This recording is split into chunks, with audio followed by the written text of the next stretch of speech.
in Dostoevsky's book, Crime and Punishment, he has his main character, Raskolnikov, decides that he's going to commit a murder, and he has very good justification for the murder. And Dostoevsky's very good at this.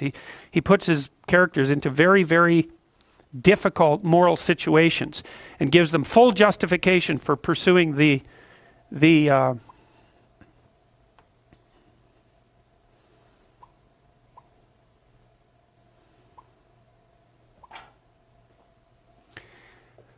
pursuing the pathway that they're pursuing. And so Raskolnikov, he's broke and starving. He wants to go to law school. His sister's about to prostitute herself, roughly speaking, by marrying a guy that hates her, that she hates, and he has contempt for her, at least acts in that manner.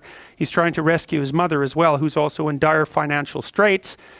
He goes to a pawnbroker to pawn his meager possession so that he can continue to scrape by. And she has this niece, I believe it's her niece, that's not very bright, who she basically treats as a slave and is horrible to. And so the pawnbroker has this money. Raskolnikov is in dire need. He thinks, look, I'll just kill her, because why the hell not? I'll take her money. She's not doing any good with it anyways. I'll free her niece, who's just lurking as a slave. She's got all these other people tangled up in her pawnbroker schemes. All that'll happen is the world will be a better place. And the only thing that's holding me back is conventional moral cowardice. And, you know, Dostoevsky has his character in Crime and Punishment go through days, hours and days and weeks of intense imagination about this, rationalization about this, trying to justify himself, placing himself outside the law so that he can perpetrate this act, and telling himself with all the best nihilistic arguments that the only possible thing that could be holding him back is an arbitrary sense of indoctrinated morality. And so Dostoevsky explores that. He does commit the murder, and then of course all hell breaks loose because things don't necessarily turn out the way that you want. He gets away with it, however. Well, he gets away with it technically because no one knows he did it. But he doesn't get away with it in relationship to his own conscience.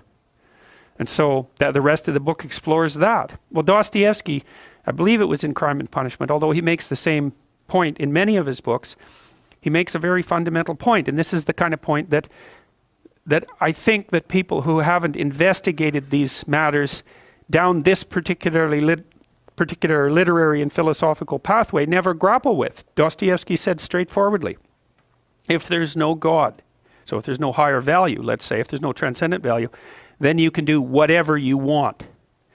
And that's the question that he's investigating. And you see, this is why I have such frustration, say, with people like Sam Harris, the sort of radical atheists, because they seem to think that once human beings abandon their grounding in the transcendent, that the plausible way forward is with a kind of purist rationality that automatically attributes to other people equivalent value. It's like, I just don't understand that. They believe that that's the rational pathway.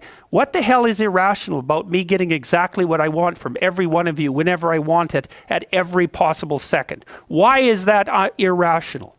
And how possibly is that more irrational than us cooperating so we can both have a good time of it? I don't understand that.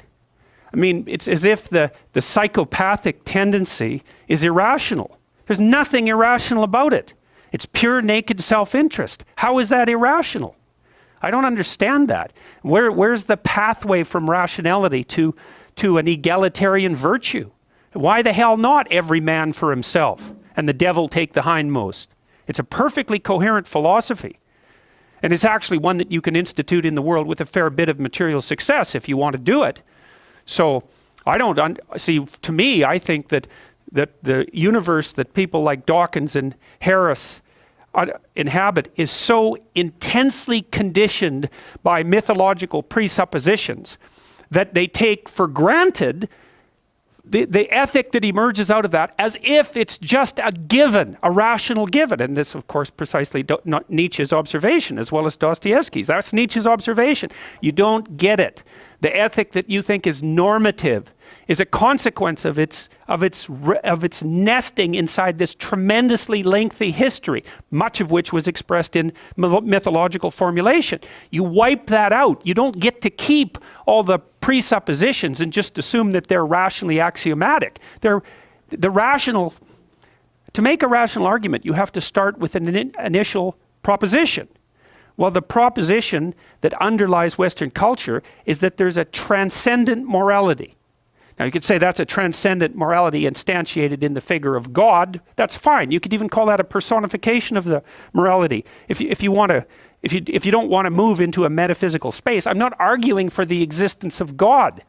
I'm arguing that the ethic that drives our culture is predicated on the idea of God, and that you can't just take that idea away and expect the thing to remain intact mid-air without any foundational support.